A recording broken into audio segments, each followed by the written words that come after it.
Ayan po, biryani. Chicken biryani ang gagawin para sa pagkain namin lunch. Pero ang mga sangkap niya,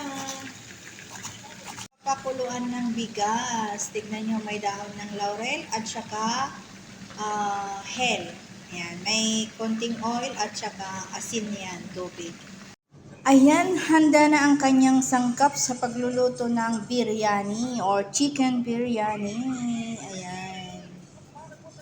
Ganito po ang pagluluto ng kanin dito. Ayan, tignan nyo naman. May buong hell, merong garpa, may, ano ba yun, tawag nun? Tapos merong dahon ng bay leaf, ayan, may asin, konting mantika. Ayan po, ganyan po ang pagluluto ng kanin dito. Pagkatapos niyan, pag okay na, i-drain. Ganyan mga sisilap, ibabalik niya na dun sa kasirola with sauce. Kasi ang gagawin niya ay biryani chicken. Ayan. Ganyan po ang paggawa ng biryani. Ayan.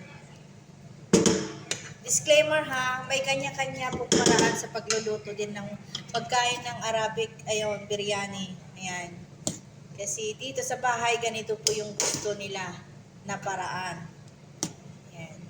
Hindi po hinalo yung chicken sa sauce, hiniwalay yung pritong manok, pritong tomato, at saka yung sauce. Magkakaiba po, kaya yan. Pinatong-patong niya yung mga sauce, kanin, tapos sauce. Ayan, ganyan. Ayan po ang paggawa niya ng biryani, chicken biryani. Ayan po yung chicken. Ayan, napapatong niya dyan. Ayan, tapos papatungan niya ulit yan ng kanin na yan. Tapos ilalagay ulit din sa kalan. Ang way ng paggawa niya. Ayan. Mga iba dyan na tagaluto din dito sa Middle East, iba din ang way nila na pagluluto ng biryani. Lagyan niya ng kulay, ayan. Magkukulay yellow po yan mamaya. Ayan na, luto na siya.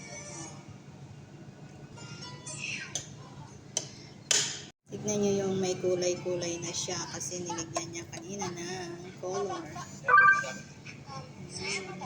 O, diba? Looks yummy. Chicken biryani. Ang lalaki ng gayat ng chicken. Oh. Kita nyo naman. Kasi yung isang buong manok ay 4 lang ang gayat nun. O, diba? Ayan, paibabaw na yung patatas, fried potato. Ayan. Ayan, meron din siyang cashew. Ayan na po, ready na po siya. I-serve. Thank you for watching.